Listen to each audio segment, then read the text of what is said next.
બધા વાલા વિદ્યાર્થી મિત્રો, મજામાં ને? તો આજે આપણે ધોરણ 8 વિષય ગુજરાતી એકમ નંબર 7 જેનું નામ છે દેશભક્ત જગડુ શાહ, તેનો આજે આપણે અભ્યાસ કરીશું. તો ચલો પહેલાં આપણે તેના જે લેખક છે તેની જાણકારી મેળવીએ. તો લેખકનું નામ છે રમણલાલ સોની. તેમનો જન્મ છે 1908 અને મૃત્યુ 2006. તો તેમનું પૂરું નામ છે રમણલાલ પીતાંબરદાસ સોની.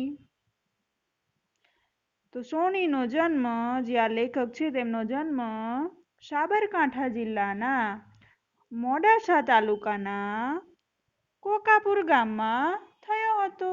તો આ જે લેખક છે રમણલાલ સોની, તેમનો જન્મ સાબરકાંઠા જિલ્લાના મોડાસા તાલુકાના કોકાપુર ગામમાં થયો હતો. બંગાળી ભાષા અને સાહિત્યનો તેમને ગાઢ પરિચય છે. તો બંગાળી ભાષા અને સાહિત્યનો તેમને ગાઢ પરિચય છે. પછી આગળ જોઈએ કે રવિન્દ્રનાથ ઠાકુર તથા શરદબાબુના ઘણા પુસ્તકોનો તેમણે ગુજરાતીમાં અનુવાદ કર્યા છે. વિશેષ બાળકાવ્યો એટલે કે તેથી વધારે તેમને બાળકાવ્યો, બાળ વાર્તાઓ અને બાળ નાટકોના સર્જક તરીકે જાણીતા છે. આ ક્ષેત્રની તેમની સાહિત્ય સેવા માટે 1996માં રણજીતરામ સુવર્ણચંદ્રક અર્પણ કરવામાં આવ્યો હતો. વિશ્વની લોકકથાઓ, ગ્રીસનો લોકકથા ભંડાર, સંત સાગર વગેરે તેમના જાણીતા પુસ્તકો છે.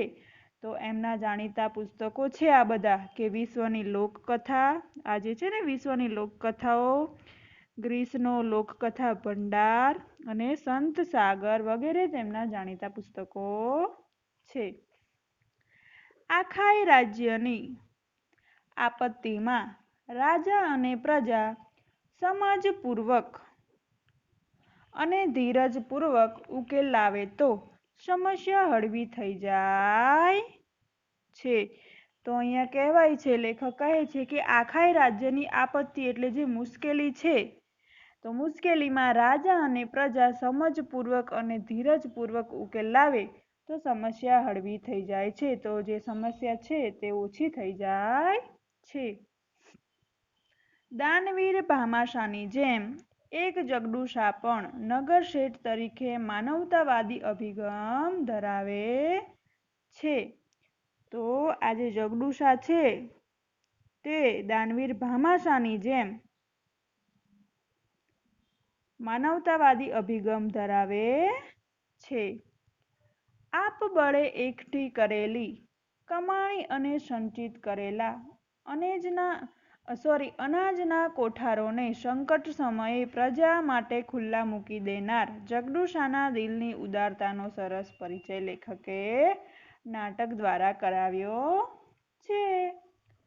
તો હવે આપણે પાઠની શરૂઆત કરીએ. તો સ્થળ પાટણ છે.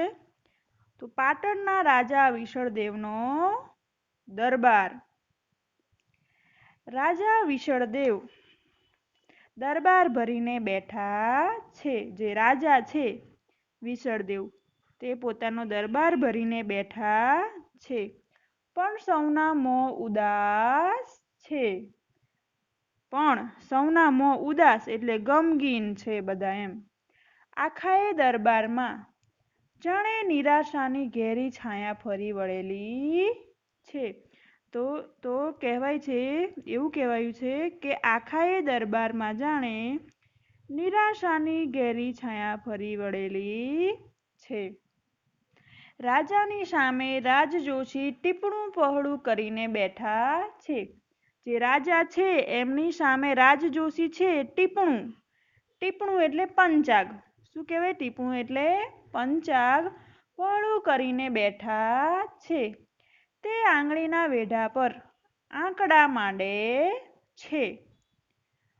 તો આજે રાજ જોશી છે તે આંગળીના વેઢા પર આંકડા માંડે છે. તો વેઢા અહીંયા શબ્દ આવ્યો.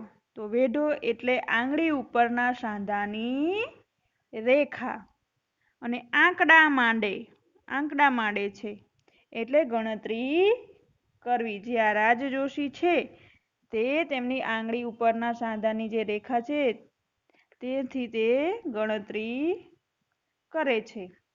રાજા બોલે છે, તે જોશીજી, આ વર્ષે વરસાદ નથી શું? રાજા કહે છે કે જોશીજી, આ વખતે પણ વરસાદ નથી, આ વર્ષે પણ વરસાદ નથી. તો જોશીજી બોલે છે, જોશી, મહારાજ, મને થાય છે કે કાળવાણી ઉચ્ચારતા મારી જીભ કપાઈ કેમ નથી જતી?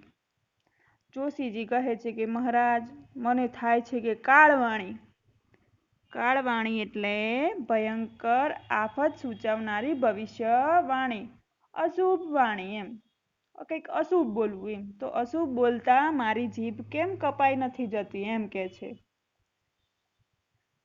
રાજા, સમજી ગયો, હું સમજી ગયો જોશી, હવે બોલવાની જરૂર નથી.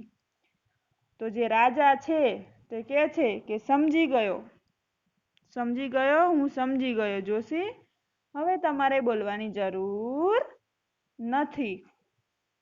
એટલામાં બહારથી ઘણા લોકોનો પોકાર સંભળાય છે. પોકાર એટલે અવાજ. તો જોશીજી અને રાજા જે વાત કરતા હતા એટલામાં બહારથી ઘણા લોકોનો અવાજ સંભળાય છે. અમને ખાવાનું આપો, અમને જીવાડો, અમે મરી જઈએ છીએ.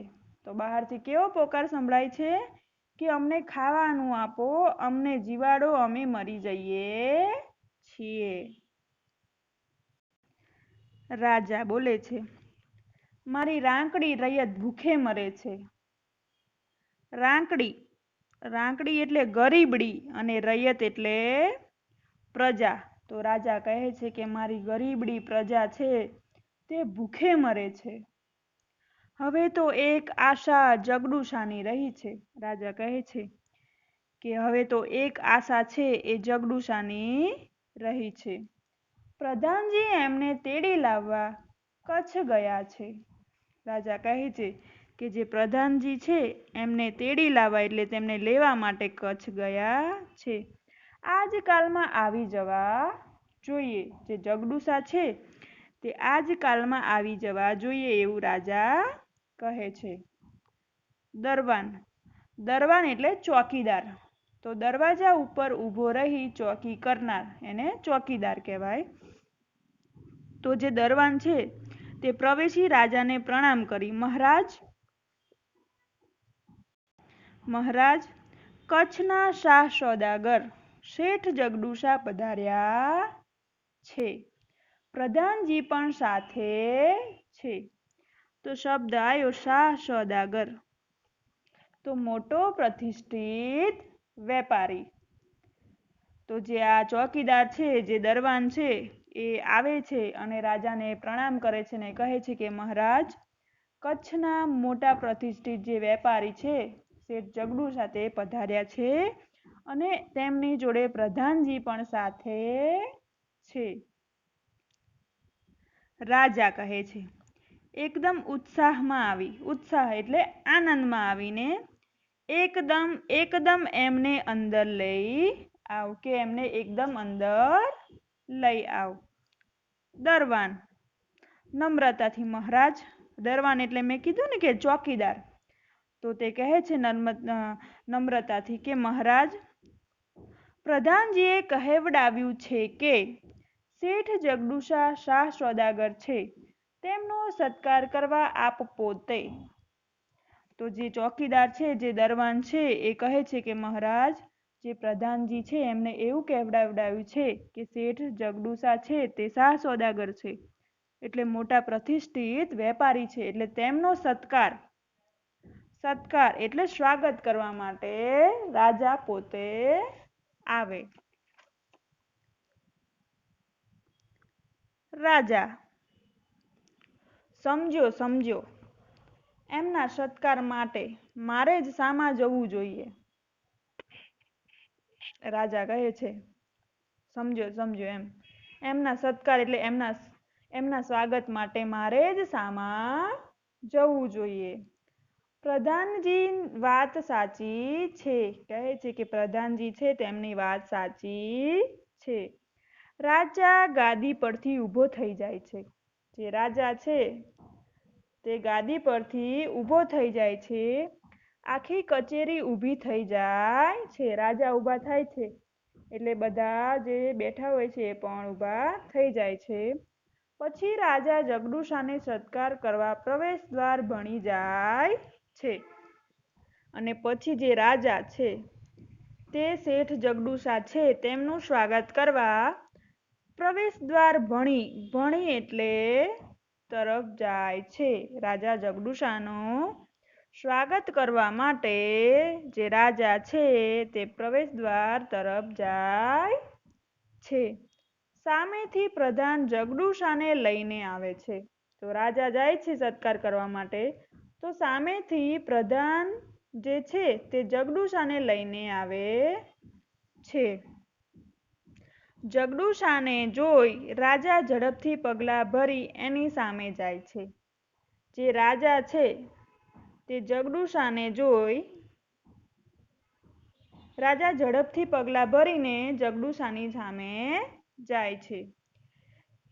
તેવી જ રીતે જગદુશા પણ ઝડપ કરે છે. રાજા જેવી રીતે ઝડપથી જગદુશાની તરફ જાય છે એમનો સત્કાર કરવા માટે, તેવી રીતે જગદુશા પણ ઝડપથી રાજા તરફ આવે છે. બંને એકબીજાને વહાલથી ભેટે છે.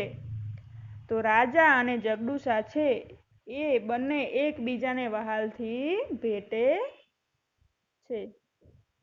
પછી રાજા જગદુશાનો હાથ પકડી રાજગાદી તરફ દોરી જાય છે. જે રાજા છે એ જગદુશાનો હાથ પકડીને પોતાની જે રાજગાદી છે તે તરફ લઈ જાય છે. પોતાની જોડે જ રાજગાદી પર તેમને બેસાડે છે. જે રાજા છે એ પોતાની ગાદી પર જગદુશાને તેમની જોડે જ બેસાડે છે.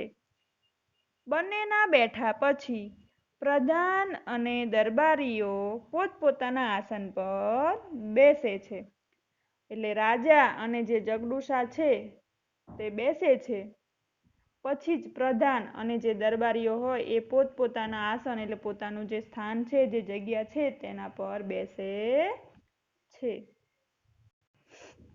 જગદુશા મહારાજ, ઓચિંતાનો કેમ યાદ કર્યો મને? તો જે શેઠ જગદુશા છે તે રાજાને કહે છે કે મહારાજ, ઓચિંતા એટલે એકાએક એકદમ તમે મને કેમ યાદ કર્યો? રાજા, સુખ દુઃખની વાતો કરવા શેઠજી. રાજા કહે છે કે સુખ દુઃખની વાતો કરવા. ગુજરાતમાં આજે 3 વર્ષથી કારમો દુકાળ ચાલે છે. રાજા કહે છે કે ગુજરાતમાં 3 વર્ષથી કારમો દુકાળ ચાલે છે. તો કારમો એટલે ભયંકર દુકાળ ચાલે છે. જગદુશા બોલે છે, એકલા ગુજરાતની કાં વાત કરો છો? જગદુશા કહે છે પેલા રાજાને કે એકલા ગુજરાતની શું કરવા તમે વાત કરો છો એમ? આખા હિન્દુસ્તાનમાં આજે દુકાળ છે. જગદુશા કહે છે કે ખાલી ગુજરાતમાં નહીં પણ આખા હિન્દુસ્તાનમાં આજે દુકાળ ચાલે છે. કહે છે સિંધ, મેવાડ, માળવા, કાશી અને ઠેઠ એટલે છેક કંધાર લગી આજે લોકો ભૂખે મરે છે. તો જગડુશા કહે છે કે સિંધ, મેવાડ, માળવા, કાશી અને છેક કંધાર. કંધાર એ ઈરાન દેશનું એક શહેર છે. તો કંધાર લગી એટલે સુધી આજે લોકો ભૂખે મરે છે. અને પાનખરમાં પાંદડા ખરે તેમ ખરે છે. પાનખરમાં પાંદડા ખરે. તો પાનખર હોય ત્યારે એક પછી એક પાંદડું ખરી જાય છે ને, તેવી રીતે એક પછી એક માનવી મૃત્યુ પામે છે. વખત એવો બારીક છે કે ભલભલાની લાજ જવાનો વખત છે. જગડુશા કહે છે કે વખત એવો બારીક છે કે ભલભલાની લાજ જવાનો. લાજ એટલે આબરૂ જવાનો સમય છે. સાત ખોટના દીકરાના મોંમાંથી બાપ બટકું રોટલો કાઢી ખાય છે. જગડુશા કહે છે કે સાત ખોટનો દીકરો હોય ને એના મોઢામાંથી બાપ બટકું રોટલો કાઢી ખાય છે. સાત ખોટનો અહીંયા શબ્દ છે કે સાત ખોટનો એટલે ખૂબ લાડકો દીકરો. તો લાડકો દીકરો હોય ને એના મોઢામાંથી પણ બાપ બટકું રોટલો કાઢી ખાય છે. મુઠ્ઠી ધાન સારું મા બાપ છોકરાને વેચે છે, શી ખબર શું થવા બેઠું છે. જગડુશા કહે છે કે મુઠ્ઠી ધન માટે સારું, સારું એટલે માટે, તો મુઠ્ઠી ધન માટે મા બાપ છોકરાને વેચે છે. કે મુઠ્ઠી ધન માટે થઈને પણ જે મા બાપ છે તે પોતાના છોકરાઓને, પોતાના સંતાનને વેચે છે. શી ખબર શું થવા બેઠું છે. કહે છે કે શી ખબર શું થવા બેઠું છે. રાજા બોલે છે, રામજી રાખશે તે રહેશે, પણ આવે વખતે રૈયતને ટકાવી રાખવાનો રાજ્યનો ધર્મ છે. રાજા કહે છે રામજી એટલે ભગવાન રાખશે તે રહેશે એમ, પણ આ વખતે રૈયત શબ્દ છે, રૈયત એટલે પ્રજા, તો આ વખતે પ્રજાને ટકાવી રાખવાનો રાજ્યનો ધર્મ છે. રાજા કહે છે કે આ વખતે પ્રજાને ટકાવી રાખવાનો રાજ્યનો ધર્મ છે. ધર્મ એટલે ફરજ છે. જગડુશા આપ સરખા પ્રજાવત્સલ રાજાના મોંમાં આવા શબ્દો શોભે. તો શબ્દ આવ્યો સરખા. સરખા એટલે જેવા. જગડુશા કહે છે બીજો શબ્દ છે પ્રજાવત્સલ્ય એટલે પ્રજાને પ્રેમ કરનાર. તો જગડુશા કહે છે કે એમ કે તમારા જેવા પ્રજાને પ્રેમ કરનાર રાજાના મોંમાં આવા શબ્દો શોભે. મને એ સાંભળી બહુ આનંદ થાય છે. મેં તો સાંભળ્યું છે કે આપે આપના ધાનના કોઠાર અને ધનના ભંડાર ગરીબો માટે ખુલ્લા મૂકી દીધા છે. તો જગડુશા કહે છે કે મેં તો સાંભળ્યું છે કે આપે એટલે કે તમે એટલે રાજાએ ધાનના કોઠાર, કોઠાર શબ્દ આવ્યો, કોઠાર, તો કોઠારનો અર્થ થશે અનાજ ભરવાનો ઓરડો. શું થાય? અનાજ ભરવાનો ઓરડો. તો કહે છે જગડુશા કે મેં તો સાંભળ્યું છે કે આપે આપના જે ધાનના અનાજ ભરવાનો જે ઓરડો છે અને ધનના ભંડાર છે એ ગરીબો માટે તમે ખુલ્લા મૂકી દીધા છે. તો વિદ્યાર્થી મિત્રો, હવે આપણે આટલેથી પાઠ અધૂરો રાખીએ છીએ, એ આપણે ભાગ 2 માં જોઈશું. તો તમારે ચોપડીમાં આટલેથી ટીક કરી રાખવાનું છે કે આપણે આટલેથી ભણવાનું બાકી છે. તો આપણે ભાગ 2 માં આગળનો પાઠ જોઈશું.